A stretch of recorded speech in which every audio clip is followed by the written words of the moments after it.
están? Bienvenidos una vez más a este canal, al podcast de Oceana Perú. Yo soy Jimena. Yo soy Jesús Cuscano. Y el día de hoy estaremos entrevistando a un personaje muy querido en redes, muy gracioso. Muy polémico también. Así que sin más preámbulo, vamos a la entrevista. Jaime, bienvenido. Muchas gracias por estar aquí con nosotros virtualmente. Muchas gracias por acompañarnos, Jaime. Eres uno de los comediantes más cracks que he visto en mi vida. Te descubrí en pandemia, de hecho. Me hiciste la pandemia mucho más llevadera. Y creo que para muchas personas también. Gracias por estar acá con nosotros. Muchas gracias. Miren, para mí fue también un poco parecido, porque yo la verdad en pandemia estaba tan encerrado que casi que lo único que podía hacer era generar contenido y recibir las reacciones así a la distancia, ¿no? Lo cual era súper extraño también. Así que créanme que, bueno, para mí también fue importante y qué bueno que haya podido aliviar, porque esos momentos fueron bien feos. Sí, absolutamente horribles. Sí, una pesadilla. Sí, pesadilla total. La primera pregunta que quiero hacerte tiene que ver todo con el personaje que creaste en social media, ¿no? Tú que eres el San Isidrino por excelencia, pero Sani no tiene mar. ¿Cómo que no? ¿Cuál es? Una pequeña parte, ahí como, ¿no? Sí. ¿Cuál es la relación que has tenido con el mar a lo largo de tu vida? San Isidro tiene mar, lo que pasa es que los sanisidrinos no lo usan, pero el mar de San Isidro en realidad estaba en otros distritos, ¿no? Tercerizado en otros lugares, está en algunas playas de Asia, ¿no? Y no tanto. Pero bueno, yo crecí veraneando en Ancón y intenté tener un vínculo cercano con el mar. O sea, de niño me llevaban a pescar, a esquiar, a correr olas, ¿no? Y yo la pasaba muy mal en todas esas actividades, porque no, yo digo, o sea, yo no odio la playa, pero yo siento que el sol me odia a mí, porque como soy pelirrojo, mira, me maltrata mucho. Entonces, no sé, yo sufría mucho ahí en la playa porque entre que me embadurnaban de bloqueador y me ardía todo y después me caían unas insolaciones brutales, me salían ampollas por todos lados. No era tan fan del mar, pero qué sé yo, o sea, igual lo respeto, ¿no? No es que no lo quiero. ¿Cuál dirías que ha sido la anécdota que más recuerdas en la playa o en el mar? Mira, una vez me acuerdo que me fui o sea, todos mis primos se fueron como a correr olas en Ancón, a una playa, y yo iba como un poco por seguirlo, porque era menor que todos, y además, o sea, yo ni siquiera era que había tomado la decisión consciente de tratar de surfear, sino era como que, no sé, me habían asignado una tabla y un wetsuit, supongo que me correspondía como en el momento, tendría yo como 9 años, 8 o algo así, y me acuerdo que estaba corriendo una ola y yo, a mí, o sea, una cosa que me pasaba, que hasta ahora le digo mucho a mis amigos que son surfers, es que a mí nunca me daba miedo el mar. Yo me río del peligro. Yo no entendía por qué alguien le podía tener el miedo a una ola, por más grande que fuera, porque es agua. Yo digo, es agua, es como que te tiras al agua, ¿no? ¿Cómo puede eso realmente perjudicarte, ¿no? Pero luego lo comprobé, ¿no? Porque estaba corriendo olas ese día y me tiré así y me acuerdo que se clavó la tabla, se clavó en la arena y me dio en el estómago, yo me quedé sin aire y me empecé a revolcar y me pasó eso que sales y te revolcas de nuevo y sales y te revolcas de nuevo. Y cuando terminó eso me acuerdo que me senté en la arena y fue como, ya, ok, mira, tal vez voy a disfrutar el mar desde este lado, mejor, ¿no? Desde la contemplación. De lejos nomás. Porque sí me gusta mucho mirar el mar. Sí, así con casi todas las cosas de la vida. Yo prefiero experimentarlas a través de la contemplación. Como Lima. Sí. Ahí disfrutarlas disfrutarlas y contemplarlo, no sé si se puede poner en la misma frase. La gente va a pensar que yo odio Lima cuando digo esas cosas, pero Lima tiene zonas lindas y zonas pues que tienen que embellecerse todavía. Claro, claro. Y mira, hablando del acceso a la playa, ¿no? Y de ir a la playa, eso es como, Ujú, es bien dicotómico, ¿no? Porque las playas, en teoría, son públicas, pero no todas lo son.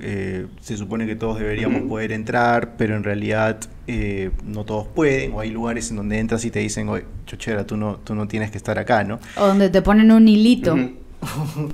Donde te hacen Claro, claro.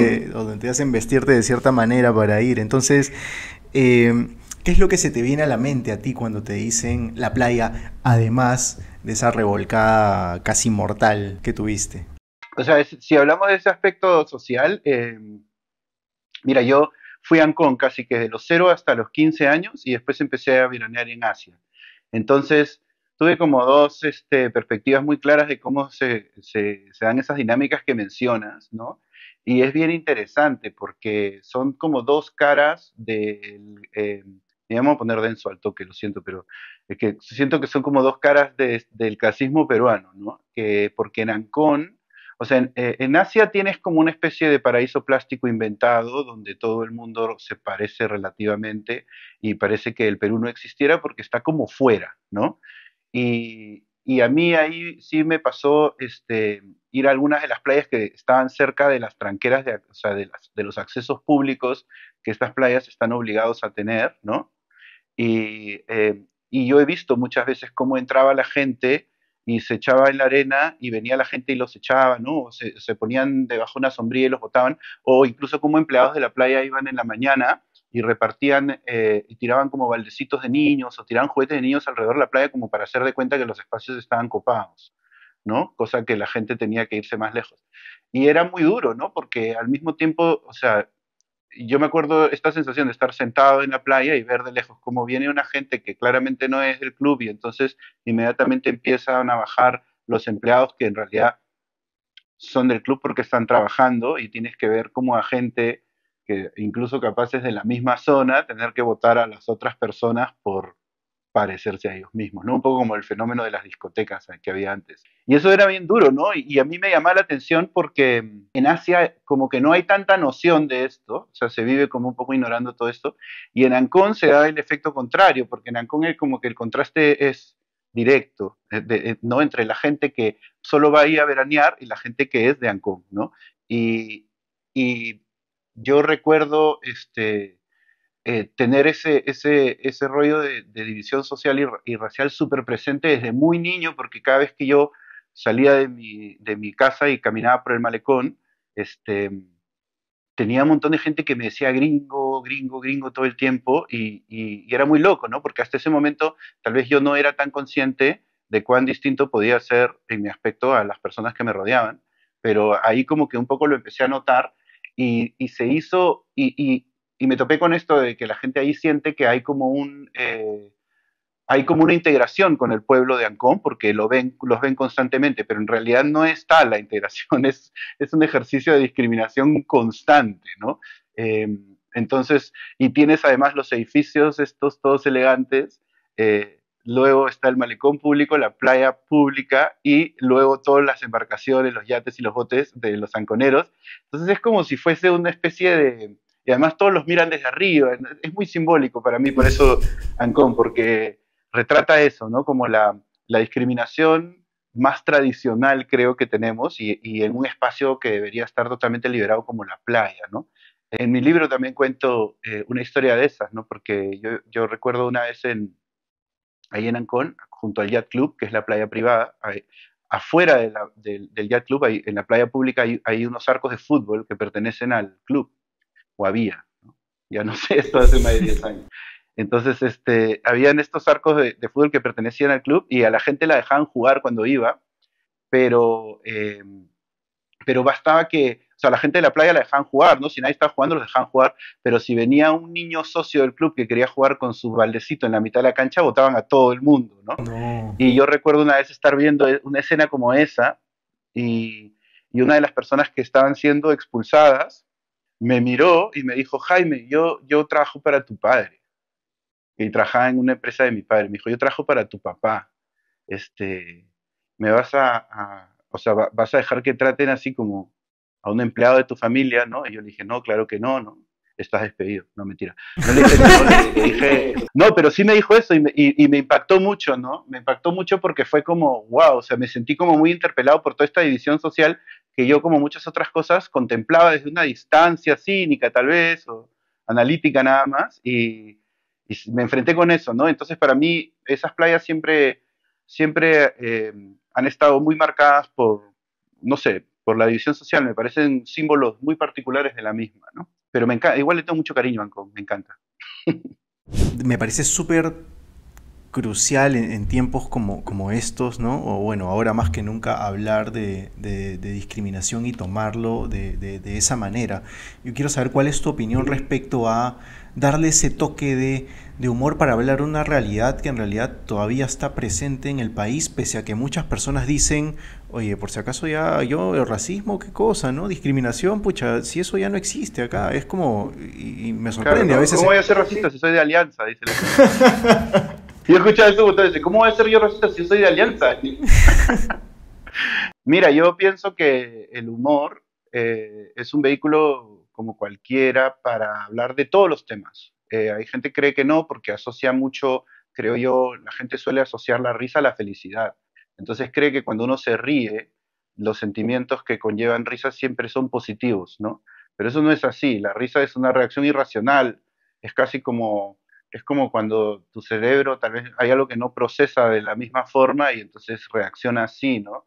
Y para mí el humor ha sido siempre un vehículo para analizar todo. Entonces yo no he tomado una decisión consciente de incorporar estos temas en mi trabajo como para dar un mensaje, sino que cuando uno aprende muchas veces a hacer comedia, tienes que escarbar en las cosas que te movilizan, que están ahí para ti, y esa es una de las cosas con las que a mí me resuenan. Yo hablo de algunas otras cosas también, sobre todo en los shows, pero yo sé que ese aspecto me resuena a mí, pues sí le resuena a muchos en el Perú, porque el Perú es un país que no tiene muy claras cuáles son sus rollos de identidad, ¿no? Entonces, esa es una lucha constante, ¿no? Entonces, para mí mismo también ha sido así. Yo hago la broma, así como hay gente que dice, ¿cómo yo voy a ser racista si soy de Alianza? Yo siempre digo que no entiendo por qué no me creen que soy peruano si mi cara es roja y blanca como la bandera.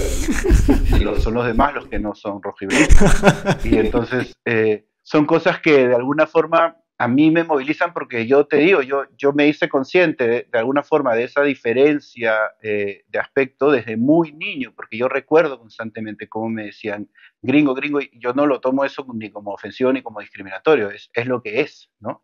Y Claro. entonces, cuando yo he estado en espacios que no son tal vez en los que he crecido, cuando ya sea en la universidad o en alguna otra actividad, o cuando he estado incluso en los círculos de stand-up, ¿no? Cuando he empezado a conocer comediantes y a meterme en la comedia, para mí, a pesar de que yo no, bueno, esto puede sonar irónico porque es lo que hago en las redes sociales, pero yo no soy una persona que está haciendo un ostento constante de su pituquería, pero igual nunca he logrado salir de ese lugar. O sea, cuando he estado con gente que yo digo siempre que la pituquería se ejerce por contraste, ¿no? Y a mí me ha pasado que, claro, yo conozco gente 1000 veces más pituca que yo y que además lo lleva con mucho orgullo. Yo no soy uno de ellos, pero cuando estoy en otros grupos donde tal vez la gente ha sido menos privilegiada que yo, me es casi imposible escapar de ese lugar. Entonces, a mí me parece que si yo tomo el control de esa narrativa, yo voy a poder de alguna forma manejar esa dinámica de una forma más adecuada, porque así como yo no niego los privilegios que tengo, tampoco acepto algunas de las atribuciones que se le pueden hacer a las personas por haber tenido mayores o menores privilegios, ¿no? Creo que precisamente hablar de esas cosas desde los diferentes lugares nos ayuda a quitarles el estigma y a quitarle un poco de poder a las personas que solamente por estar en el lado privilegiado de las cosas ya se sienten con derecho a algunas cosas, ¿no? O algunas, no sé, a hacer algunas cosas. Entonces, para mí, reírme de eso, satirizarlo, no te voy a decir que es fácil, es casi imposible de evitar. O sea, no puedo evitarlo, ¿no? Entonces no es una decisión, es una compulsión tal vez. ¿Y cómo así te iniciaste en la comedia? Mm, ¿Cuándo empezó? ¿Cuándo sentiste que empezó todo esto? Mira, he tenido varias etapas, ¿no? Como todas estas cosas uno las va descubriendo. eh, y yo de más niño, o sea, a mí me gusta mucho escribir hasta ahora. Y a mí de chico me gustaba escribir poesía. ¡Es un poeta! Fui a ver una obra de teatro, me acuerdo, de La vida es sueño de Calderón de la Barca, y me impactó mucho que estuviera toda escrita en rima. Entonces, en esa época yo escribía y trataba de escribir poemas de ese tipo, ¿no? Y salían unas cosas súper cursis que espero nadie lea nunca. Y entonces me acostumbré y empecé a escribir como también cuentitos y empecé a ir por ese lado. Bueno, terminé estudiando guión de cine y trabajando un poco en publicidad y fue a través de la escritura un poco que dije, mira, podría hacer esto de stand-up porque a mí me gustaba mucho el stand-up, verlo, el stand-up gringo sobre todo. Y entonces dije, tal vez yo podría, porque yo sentía que escribía textos que tenían ese sentido, ¿no? Como que planteaba una idea y luego a veces utilizaba una anécdota para ilustrar la idea. Entonces decía, mira, esto podría ser una estructura similar a la del stand-up. Y yo tengo fobia a los pájaros, tengo una fobia muy fuerte a los pájaros, sobre todo a las palomas. Y entonces, obviamente también odio a los pelícanos y todos esos bichos asquerosos, ¿no? Pero les deseo lo mejor, solo que lejos de mí. Mine. Como tengo fobia a los pájaros, me pasó que en un momento había visto un taller que me llamaba la atención y se me dio una situación en la que dije, mira, tal vez este sea el momento de intentarlo. Y yo lo hice porque pensé que si yo generaba una dinámica en la que todos nos reíamos en conjunto de mi fobia, tal vez podría yo hacer como una especie de exorcismo colectivo de mi fobia y podría pues convertirla en algo trivial, ¿no?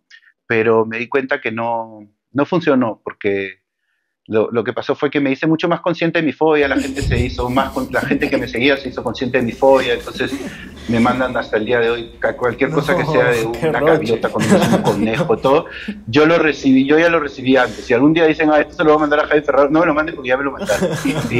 Y me fue muy bien, tuve la suerte de que apenas empecé, me fue muy bien y empecé a hacerlo de a pocos y hasta que cuando ya tenía como una hora de show y la estaba presentando aquí y allá, pues bueno, llegó la pandemia y tuve la suerte de que durante la pandemia mi contenido en las redes explotara y eso cambió toda mi vida, ¿no? Porque ahora básicamente me dedico a eso, o sea, tengo otros proyectos y otras cosas más de largo plazo, pero básicamente me dedico a hacer shows y a escribir y a viajar, ¿no? Y entonces, o sea, fueron varias etapas, ¿no? Como una cosa es decidirse, otra cosa es meterle ganas. O sea, yo venía haciendo stand-up desde el 2014, me volví conocido en Perú en el 2020. Yo tenía como 6 años en eso, ¿no? Hay gente que, Claro. o sea, yo tenía la suerte, ¿no? De que yo ya tenía un show. Entonces, cuando me hice conocido, igual no podía hacer shows todavía, pero unos meses después, cuando abrieron los teatros, yo ya tenía algo que presentar, ¿no? Claro. Y dime, Eso me ayudó mucho.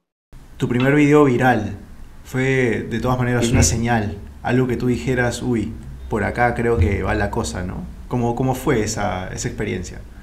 Mira, fue bien irónico porque, para que vean, yo a veces, esto le digo a veces a la gente, que a veces no le damos el suficiente lugar al azar en estas cosas, porque, o sea, a mí, por ejemplo, cuando la gente me habla de los privilegios y todo, yo digo, bueno, a ver, yo tengo la suerte de haber podido elegir mi vocación después de los 32 años.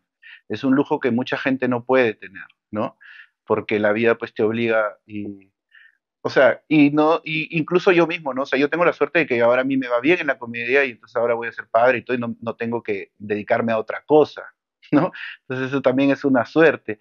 No sé, es un tema ¿cómo decirlo? Del azar, porque yo no tuve un primer video viral, yo lo que tuve fue mucho tiempo de hacer esto e ir creciendo alguna comunidad de seguidores que alcanzaba más o menos 9.000, 8.000 seguidores, ponte, y lo que me pasó fue que yo hacía todo este contenido solamente en los stories de Instagram. Y un amigo me dijo, cuando apareció TikTok, me dijo, no, mira, anda tu archivo y ponlos en TikTok como si fueran TikToks y ponlos en Instagram como Reels. Entonces, cuando yo hice eso, en mi archivo de Instagram había como 160 videos porque yo hacía eso semanalmente, hacía un montón. Entonces simplemente los agarré y los subí y fue como que de alguna manera entré a las redes como de manera o sea, intensa y mis redes empezaron a explotar y pues, o sea, no sé, entré con 160 videos al mismo tiempo, entonces no fue, hubo unos más virales que otros, pero creo que fue un poco el volumen y el ritmo lo que hizo que la gente se enganchara, ¿no? A eso se le llama estrategia. Y cuando hacías stand-up, ¿ya usabas esta misma temática de los pitucos? Más o menos. Sí, o sea, sí y lo hago todavía, o sea, ya tengo 3 shows, el que tengo ahora es el tercero, ¿no? El primero que era como una especie de recolección de todo lo que yo había escrito en stand-up desde que empecé hasta que empecé a hacer estos shows, y ese hablaba de la fobia a los pájaros, también de mi vida de San Isidro, pero yo le doy un enfoque un poco distinto, porque creo que en las redes, por el código y por la inmediatez, ¿no? Lo cortos que son los videos y todo, yo puedo asumir cierto rol y muchas veces interrumpir los videos en momentos en los que justo estoy diciendo algo medio controversial, ¿no? Que aunque soy un poquito peruano, soy de San Isidro y eso me ha permitido poder mirar la pobreza desde arriba y así desarrollar la conciencia social que me hace ser un buen cristiano, ¿no? Ese formato me viene mejor para Instagram, pero en el stand-up yo hablo de cosas un poco más amplias, hablo de mi vida también, y cuento, claro, eso, pero cuento la parte más real y no tan exagerada, ¿no? No asumo tanto ese rol así como exagerado que asumo más en mis redes. Soy mucho más honesto en el stand-up. Desprendiendo de la pregunta anterior, hay una que me causa mucha curiosidad. ¿Todavía hay gente que cree que lo que haces no es sátira?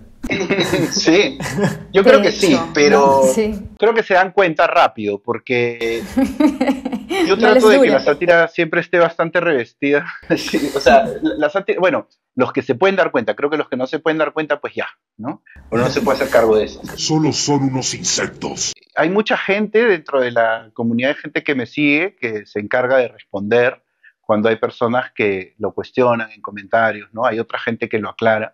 Sí, además creo que tampoco es que el personaje que se ve satirizado tenga que sentirse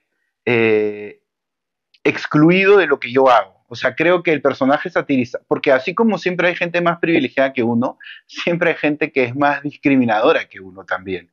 O sea, uno puede a veces, por sesgos de crianza o mil otros, caer en prejuicios, ¿no? Y reaccionar, pues a veces, tal vez de manera discriminatoria, o sea, tal vez inconsciente o no, por costumbres o como las cosas como nos han educado, ¿no? O sea, yo recuerdo cuando yo era niño, mi abuela, por ejemplo, durante el Mundial de Estados Unidos, viendo un partido de Nigeria contra Argentina, mi abuela decía que ella quería que gane Argentina y yo le decía, ¿por qué? Y me dice, no, porque los de Nigeria son negros y a mí los negros no me gustan, decía ella.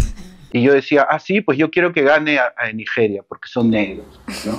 Entonces, y yo me sentía menos racista que ella y, ¿me entiendes? Loco, claro, Porque claro. ella era como agresiva en su discriminación y yo trataba de ser reivindicativo con la misma, pero al final los dos éramos personas blancas que estábamos midiendo a estas personas por su color de piel. Entonces, con el tiempo uno va aprendiendo, creo, a identificar más esas cosas en uno mismo, en los demás, vas entendiendo también qué cosa puede ser agresiva o no, ¿no? Por ejemplo, aquí en Madrid, las tiendas que son bazares, donde se venden muchos productos baratos y no muchas veces de buena calidad, ¿no? Que suelen venir de China, esas tiendas en su 99% están manejadas por ciudadanos chinos. Y entonces la gente cuando dice voy a comprar ahí, dice voy a comprar al chino. Y yo pensé que eso era normal.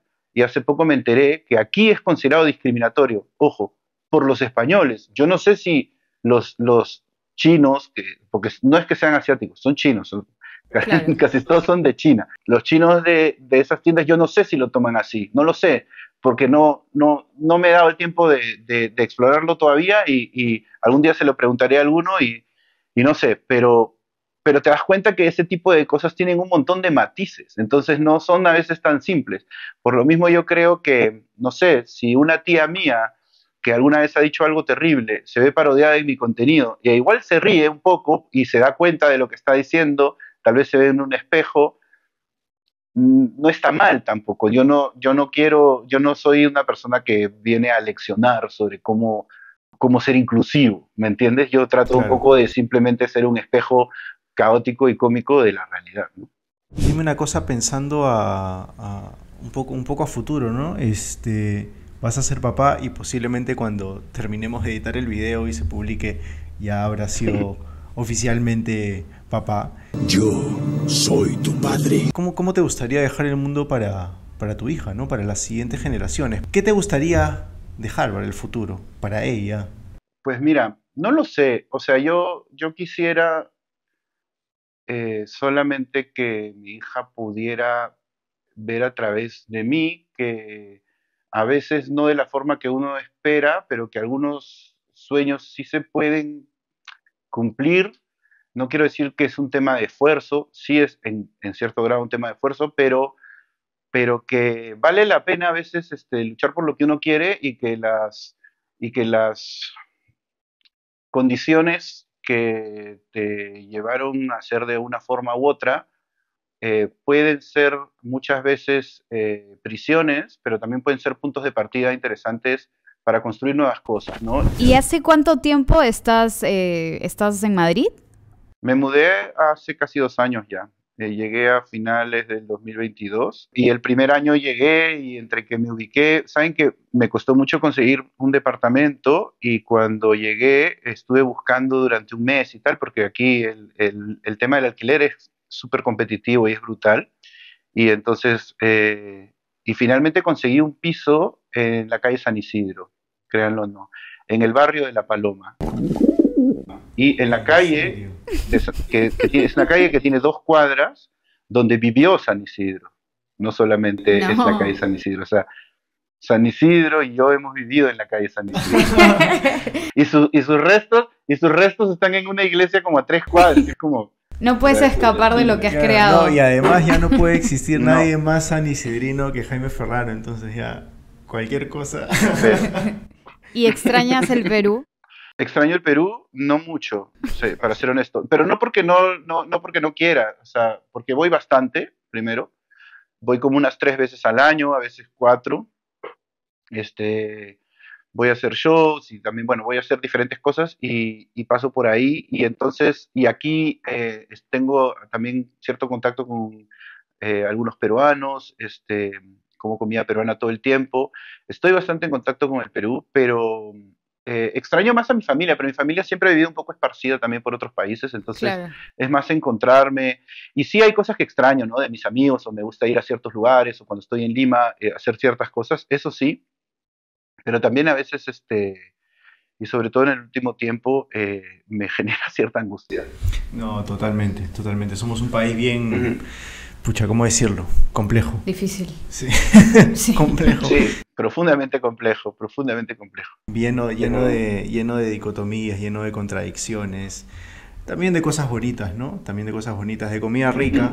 Hermosas. Y la comida nos une. Tenemos esto, ¿no? La comida, digamos que de alguna manera ha sido este hilo conductor que traspasa cualquier tipo de clase social, etcétera, con sus variantes, evidentemente. Algunos pueden ir a comer al restaurante más caro de Lima y otros a un agachadito, pero digamos que hay cierto gusto grande, ¿no? Por la comida. Y por el ceviche, ¿no? El plato bandera. Y por el ceviche. No nos quiten el ceviche, porque si nos quitan el ceviche ya no vamos a saber qué hacemos ya. Ahí sí ya nos desvanecemos como Marty McFly. ¿A ti te gusta la comida marina? Sí, a mí me encanta la comida marina. ¿Y sabes qué me pasó? Que cuando yo tenía como 17 años, por una confusión, pensé que era alérgico a los mariscos y dejé de comer mariscos por 20 años. O sea, iba a las cevicherías y hasta tipo, o sea, cuadraba a los mozos porque me daba mucha paranoia comer mariscos y que como que alguien, no sé, pues típico que vas y compartes platos y que alguien esté comiendo langostino y meta el tenedor a mi ceviche, tal. Me daba mucha paranoia, ¿no? Porque sentía que me podía morir. Y entonces no comí durante 20 años, pero comía mucho ceviche de pescado, pero luego, después hace unos años me enteré que nunca fui alérgico y ahora como un montón, como que me puse al día.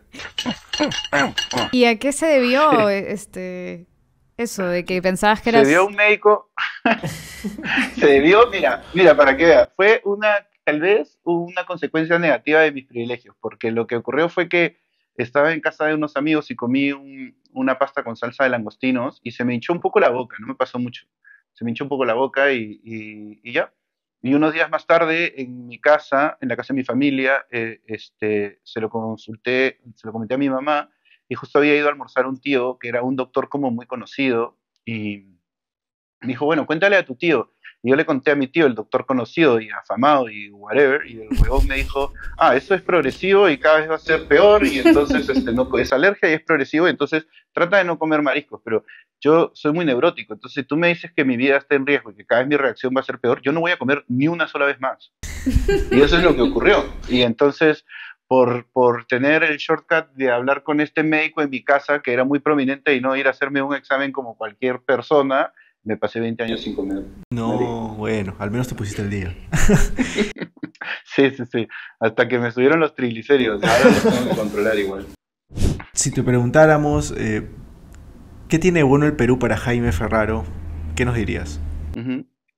¿Qué tiene de bueno el Perú? ¿Qué tiene bueno el Perú? Pero ya el ceviche no, ya no vale. Yo no sé porque no conozco tanto, pero, o sea, en el sentido de como para poder enumerar todas las cosas que creo que habría que rescatar. Pero a mí, por ejemplo, que siempre me ha gustado mucho escribir, Perú tiene gente extraordinaria en la literatura, ¿no? O sea, César Vallejo es como si hubiera sido Messi. La gente a veces no es tan consciente, pero es como ese nivel, ¿no? Y hay otros poetas y bueno, novelistas y el mismo Vargas Llosa, ¿no? Que este tipo de personajes que cuando, por ejemplo, ella no esté, yo creo que vamos a ser un país un poquito más huérfano, ¿no? O sea, y tal vez muchas de estas figuras que yo menciono ya no están, y no es que no sé, ahora también hay gente extraordinaria, ¿no? Y que ahí chambeando cosas chéveres y sacando cosas adelante. No es que yo crea que el Perú es más malo que bueno, no, pero sí creo que hay que hacernos cargo de muchas cosas, para luego, digamos, poder sentirnos orgullosos tranquilos, ¿no? Claro. Porque hay motivos, pero a veces hay que también ponderar bien a qué le prestamos atención. Sí, y me parece chévere que hayas mencionado la literatura, porque de hecho es una respuesta que creo que no nos han dado. Siempre ha sido como tal cosa, Machu Picchu, la comida, tal, específicamente algo, ¿no? Pero es que la gente dice Machu Picchu todo el tiempo, pero Machu Picchu lo hicieron los incas, y no todos somos descendientes de los incas. Yo sí, pero no todos. Entonces, o sea, no todo el mundo tiene mérito por Machu Picchu. Claro. Mis antepasados y unos más. No, es mentira. Pero sí, pues no sé. Es la gente, ¿no? En el fondo yo lo que digo es la gente. Hay gente muy valiosa, ¿no? Y, o sea, como en todos lados, ¿no? Hay gente muy valiosa y gente que no es tan chévere, ¿no? No es una exclusividad ni una condena del Perú, ¿no? Pero, y tal vez, claro, nombro la literatura porque son los más afines a lo que a mí me gusta y me moviliza, ¿no? Pero en la música también, las artes, no sé, no quiero ser reduccionista porque seguro hay gente muy valiosa en otros campos, pero que yo no los he investigado tanto. Como para ir ya cerrando la entrevista. Piensa rápido. ¿Qué prefieres? ¿Invierno o verano? Invierno. ¿Ceviche mixto o ceviche de pescado? Ceviche de pescado. ¿Perro o gato? A mí me gustan los dos. Si es chiquito puede ser perro, pero no, mira, gato. Es que mi novia es alérgica. ¿Costa o montaña? Con frío cualquiera de las dos. ¿Playa de arena o playa de piedritas? Creo que playa de arena. O sea, la playa de piedra me parece un despropósito. Y aquí eso es un suplicio tener que ir ahí. O sea, no sé, no me gusta ninguna, como te digo, pero estéticamente, que sería tal vez la manera en la que más la podría apreciar, de arena. ¿Madrid o Sani? Madrid. ¿Vista al mar o vista al golf? Vista al mar. Ahora, si estás bien ubicado en el golf, tienes las dos. Claro, si estás lo suficientemente arriba como para ver todo. Ya, ok. Claro. Tienes que estar en el penthouse. Si te has esforzado mucho. Solo si te has esforzado. Solo, sí. ¿Roast beef o chanfainita? ¿Cuál fue el primero? Roast beef. El primero, no lo escuché, pero chanfainita no. Para ya, última pregunta, Jaime. ¿Qué planes tienes en el futuro cercano? Mira, estoy con varios proyectos ahora, cosas que quiero hacer ya más en audiovisual, un poco más grandes que contenido de redes. Y por eso, por un lado, que ya tendré que irlo contando cuando esté un poco más concreto. Y, y por otro lado, tengo una gira bien grande que va a empezar como en diciembre en Lima. Voy a empezar ahí y después me voy a ir a hacer shows, o sea, bueno, aquí en Madrid, en Barcelona, voy a estar en Milán, en Berlín, Londres, Ámsterdam, París, y después voy a ir también a Nueva York, Miami, Los Ángeles, probablemente Toronto, Quebec, y va a haber un par de shows en Lima en el medio de todo eso también, y eso lo voy a anunciar pronto, y va a ser como una gira que probablemente me dure gran parte del próximo año, ¿no? Así que eso es al final lo que a mí más me gusta hacer. Qué chévere. Bueno, en diciembre voy a estar el 8 de diciembre en el Canut. Eso todavía no he sacado las entradas, pero capaz que ya las haya sacado para cuando salga esto. En todo caso, ya tengo la fecha y voy a estar ahí. O sea que si igual no han salido las entradas, los que vean, búsquenlas y ya pues, ahí están, en mi Instagram. No vayan a dónde. ¿Nos quisieras comentar un poco más acerca de tu libro? Sí, mi libro lo saqué el año pasado con Penguin y se llama Demasiado Pituco. Y es un conjunto de historias que de alguna manera dan contexto a quién podría ser un personaje como yo, pero no el personaje tal vez de las redes sociales, sino más yo mismo como persona real, ¿no? Y entonces hay historias sobre mi familia cuando yo era niño, hay historias sobre Ancón que cuentan a detalle algunas de estas cosas que he contado, hay historias de mi rollo con los pájaros, hay un cuento muy divertido sobre mi equipo de fútbol del colegio, y hay un montón de cosas o sea, que son historias entre emotivas y divertidas. Está también todo el proceso de cuando empecé a hacer stand-up y fui a terapia y bueno, fue como todo muy emotivo y duro porque justo en el momento en que empezó a irme bien, mi terapeuta murió y eso fue como un momento muy definitivo en mi vida y entonces me marcó mucho, ¿no? Y todo eso yo lo voy contando ahí a través de las historias de todas las veces que yo he ido a terapia. Son como pequeños cuentos y viñetas de la niñez y la juventud y la no tan juventud de un niño pituco de Lima, ¿no? Que mucha gente se podrá sentir identificada y otra gente podrá tal vez descubrir cosas, ¿no? Entonces, para mí fue una cosa bien chévere porque hacía mucho que quería publicar algo así y si bien me buscaron mucho para hacer como libros más de humor y como ese tipo de cosas, yo tenía ya más o menos en mente este producto. Me gusta también que los diferentes canales ofrezcan diferentes cosas, ¿no? Porque ya para el Instagram, pues, para los chistes de Instagram está Instagram y el libro es otra cosa, ¿no? Entonces, está ahí en todas las librerías, búsquenlo, Demasiado Pituco. Ahora lo he puesto en precio precario, porque ya tiene más de un año, entonces lo que queda ya lo están vendiendo barato. Muchas gracias por tu tiempo, muchas gracias por la disposición que has tenido y esperamos vernos pronto. Igualmente, muchas gracias. Muchas gracias, Jaime. Si quieren seguir viendo material como este, no olviden suscribirse y activar la campanita para que les llegue una notificación cada vez que subamos un nuevo video. Y seguirnos en todas nuestras redes sociales. Soy Jesús Cuscano. Y yo, Jimena Chávez, y esto fue Oceana Entrevistas.